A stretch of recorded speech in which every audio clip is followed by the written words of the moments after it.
नमस्कार, India news देख रहे हैं आप और मैं हूं आपके साथ सचिन दुबे। शुरुआत करेंगे बड़ी खबर के साथ। उत्तर प्रदेश की योगी आदित्यनाथ सरकार देश की सर्वाधिक जनसंख्या वाले प्रदेश का उत्तर प्रदेश जनसंख्या विधेयक 2021 का ड्राफ्ट तैयार कर लिया है। इसको वेबसाइट पर अपलोड भी कर जनता से 19 जुलाई तक राय मांगी गई है। उत्तर प्रदेश के राज्य विधि आयोग जनता की राय पर विचार करने के बाद राज्य सरकार को सौंप देगा। इस ड्राफ्ट में उत्तर प्रदेश में जनसंख्या नियंत्रण के लिए कानूनी उपायों के रास्ते सुझाए गए हैं। 2 या कम बच्चे वाले अभिभावकों को तमाम सुविधाएं दी जा रही हैं, जबकि अधिक बच्चे वाले अभिभावकों को कई सुविधाओं से वंचित करने का प्रावधान है। उत्तर प्रदेश सरकार ने विश्व जनसंख्या दिवस यानी 11 जुलाई को अपनी नई जनसंख्या नीति 2021 और 30 जारी करने की तैयारी भी कर ली है। सरकार इसको विश्व जनसंख्या दिवस पर जारी करेगी। नई जनसंख्या नीति में उन लोगों को प्रोत्साहन प्रदान करने पर ध्यान केंद्रित करने की संभावना है जो जनसंख्या नियंत्रण में मदद करेंगे। इस ड्राफ्ट के मुताबिक 2 से अधिक बच्चे होने पर सरकारी नौकरियों में आवेदन से लेकर स्थानीय निवास चुनाव लड़ने तक पर रोक लगाने का प्रस्ताव है।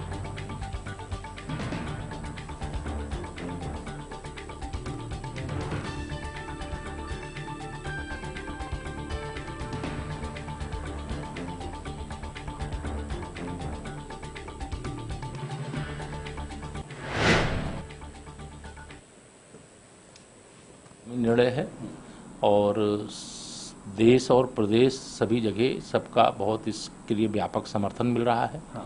और आज की आवश्यकता है कि जनसंख्या नीति आ जाए और सब लोग जिस प्रकार से देश के सामने चुनौतियां खड़ी हो रही हैं उसका मिल करके मुकाबला करें। हमारा आर्थिक विकास की गति और अधिक तीव्र बने और सबको हम उनकी व्यवस्था के अनुसार हर परिवार को सुविधा दे सके, इसके लिए जरूरत है इस बात की कि हमारी जनसंख्या का नियंत्रण हो। और जनसंख्या के नियंत्रण के लिए केवल सरकारी स्तर पर जो प्रयत्न हैं वो काफी नहीं है। जनता को भी स्वयं से स्वेच्छा से उठकर सरकार के साथ सहभागी बनने की जरूरत होगी। देखिए, जनसंख्या नियंत्रण कानून को लेकर उत्तर प्रदेश विधि आयोग ने एक मसौदा तैयार किया है, क्योंकि ये हम जनता के हितों के लिए हमारा एक प्रयास है कि जनसंख्या नियंत्रण हो तो हम अपनी सरकार की योजनाएं, उसका लाभ जनता तक आसानी से पहुंचा सकते हैं, क्योंकि हर परिवार संपन्न हो, उनके आने वाली जनरेशन आगे बढ़े, देश की मुख्य धारा और प्रदेश की मुख्य धारा से जुड़े। इसको लेकर एक मसौदा तैयार किया गया है और वो मसौदा चूंकि जनहित के लिए हम ला रहे हैं तो जनता से इस पर सुझाव भी मांगा गया है। वो मसौदा जनता के बीच में लेकर विधि आयोग उत्तर प्रदेश का जा रहा है। फिर वो हमारे पास 19 के बाद जब सरकार के पास आएगा और अगर इस हमारी अच्छी पहल को जनता स्वीकार करेगी तो हम इस पर कानून जरूर लाएंगे, क्योंकि ये जनहित के लिए लाया जा रहा है, प्रदेश हित के लिए लाया जा रहा है। देश और वही जनसंख्या नियंत्रण पर सपा के प्रवक्ता ने बीजेपी पर हमला बोला। क्या कुछ कहा उन्होंने, सुनिए। उत्तर प्रदेश में भारतीय जनता पार्टी की सरकार को 4.5 साल हो गए हैं। 4.5 साल में भारतीय जनता पार्टी ने कोई काम नहीं किया, क्योंकि अब चुनाव आ गया है। अब जनता के साथ झूठे वादे लेके आ गए। अब फिर कहने लगे कि अभी हम ये बनाएंगे कानून, वो बनाएंगे कानून। मतलब बनाएंगे, मैंने 4.5 साल में क्या किया वो नहीं बताएंगे। इसके मतलब जनता को धोखा देना और जनता को सपने दिखाना, यही भारतीय जनता पार्टी का काम है।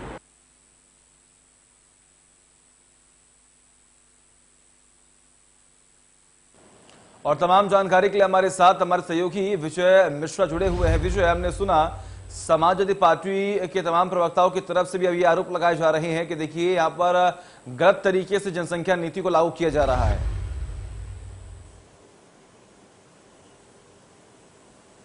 बिल्कुल, यहाँ पर टाइमिंग को लेकर के समाजवादी पार्टी हो या कांग्रेस है वो सवाल जरूर उठाएगी। कारण है कि करीब यहाँ पर 6 माह बाद चुनाव है और जाहिर है कि ये एक ऐसा मुद्दा था जिसको लेकर के जनता बहुत पहले से मांग भी कर रही थी कि इस मुद्दे पर सरकार जो है वो कोई पहल करे, और ये पहल पहले से दिखाई भी दे रही थी। आपको पता हो तो इसकी चर्चा करीब 6 माह पहले से भी हुई थी, जब मुख्यमंत्री योगी आदित्यनाथ ने अपने बयानों में इसकी चर्चा की थी। हालांकि अब मसौदे की चर्चा अब होनी शुरू हुई है, इसका जो एक कानूनी ड्राफ्ट है वो बनकर के अब आया है।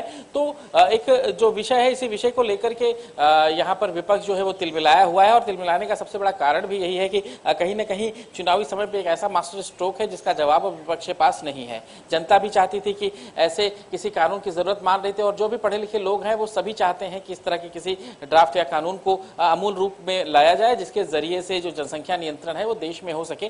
प्रदेश की ही जनसंख्या करीब 24 करोड़ के आसपास में है, और ऐसे में ये मसौदा काफी ज्यादा जरूरी भी था कि इसे कानूनी प्रक्रिया में ला करके इसे लागू किया जाए। हालांकि अभी भी इस मसौदे को लेकर के जो विधि विभाग है वो जनता से सलाह मांग रहा है कि इस पर और क्या क्या चीजें जोड़ी जाए, जिसकी वजह से इसे सख्ती के साथ में लागू किया जाए, जिससे जनता इस पर अपनी टिप्पणी दे भी रही है। 15 जुलाई तक का समय जो है लिया गया है उस पर, जिस पर यहाँ पर ये जनता जो है अपनी टिप्पणी दे सकती है सीधे सीधे विधि विभाग के वेबसाइट पे जाकर के। लेकिन सबसे बड़ी बात यही है इस पूरे विषय को लेकर के कि इस पूरे विषय पर जैसे ही कानून आता है वो कहीं न कहीं भाजपा के पक्ष में होना बिल्कुल तय माना जा रहा है। जो भी पढ़े लिखे लोग हैं, जो भी जागरूक लोग हैं, वो काफी समय से इसकी मांग कर रहे थे, क्योंकि जिस देश की जनसंख्या सिर्फ 50 करोड़ होनी चाहिए, उस देश की जनसंख्या करीब 150 करोड़ के आसपास है। हम अपनी आबादी से 3 गुना ज्यादा हैं क्षेत्रफल के हिसाब से, तो ये बहुत जरूरी भी है, क्योंकि ना तो यहाँ पर जैसे जैसे जनसंख्या बढ़ रही है सुविधाओं की कमी बिल्कुल होती जा रही है, बेरोजगारी बढ़ती जा रही है, यहाँ पर आप देख रहे हैं कि महंगाई बढ़ती जा रही है, साथ ही साथ में शिक्षा और यहाँ पर स्वास्थ्य को भी लेकर के उचित व्यवस्थाएं नहीं है। तो जाहिर है कि इन सब चीजों की अति आवश्यकता थी, और ऐसे समय पर इसे लाया जा रहा है कि जब 6 माह बाद से विधानसभा चुनाव है, तो विपक्ष बिल्कुल इस पूरे मसले को लेकर के तिलमिलाया हुआ है, और विपक्ष लगातार अपनी चीजें कह रहा है। कांग्रेस भी इस पूरे विषय को लेकर के सवाल खड़ा कर रही है, समाजवादी पार्टी भी इस पूरे विषय को लेकर सवाल खड़ा कर रही है। हालांकि विरोध वो नहीं कर सकते हैं, क्योंकि इस विषय पर विरोध करते हैं तो कहीं ना कहीं उन्हें मुक्की ही खानी पड़ेगी। इस वजह से उन सभी लोगों ने टाइमिंग पर सवाल खड़ा किया है कि एक ऐसे समय पर ला रही है जबकि पिछले 4.5 साल के बीच में भी इसे लाया जा सकता था, लेकिन सरकार ये नहीं बता रही कि पिछले 4.5 साल में वो क्या किया है, बल्कि वो ये कह रहे हैं कि हम ये लाने जा रहे हैं। तो जाहिर है कि टाइमिंग को लेकर के वो सवाल खड़ा कर रहे हैं अपने आप को बचाते हुए। लेकिन विरोध की बात अगर कही जाए तो विपक्ष की तरफ से अभी तक किसी का भी विरोध इस पर नहीं आया है, किसी भी बड़े लीडर्स का इस पर किसी प्रकार का कोई विरोध देखने को नहीं मिला है जनसंख्या नियंत्रण कानून को लेकर। बिल्कुल जरूरी है कि इस पर रोक, इस पर जी जरूरी यही है कि इस पर रोक लगे, और कहीं ना कहीं जो नीति है इसे जल्द से जल्द लागू किया जाए, क्योंकि पॉपुलेशन एक तरफ लगातार बढ़ती चली जा रही है, जिसकी वजह से पॉल्यूशन में भी इजाफा हो रहा है। और शुरुआत में भी हमने जिक्र किया था, हम वेट ही कर रहे थे कि कहीं ना कहीं तमाम प्रतिक्रियाएं सामने आएंगी। लेकिन विजय, आखिर इस नीति में कोई बुराई तो है नहीं, बुराई ना होने के बावजूद भी समय का विरोध करना, या फिर आप कहें कि इस जो पहल है इस पर इसका विरोध करना, ये कितना सही हो सकता है? क्योंकि इससे तो फायदा सबको पहुंचने वाला है। देखिए, यहाँ पर सबसे बड़ी पॉलिटिक्स होती है कि अपने वोट को, जनता के वोट को अपने पक्ष में कैसे किया जाए, और ये सभी दल चाहते हैं कि उन्हीं की सरकार बने। समाजवादी पार्टी ठीक है, बिल्कुल विजय, आप लगातार बने रहिए हमारे साथ। इसी बीच बुलंदशहर में ब्लॉक प्रमुख चुनाव को लेकर कुछ हंगामा हुआ, उसकी तस्वीरें जो है लगातार हम आपको दिखाने जा रहे हैं।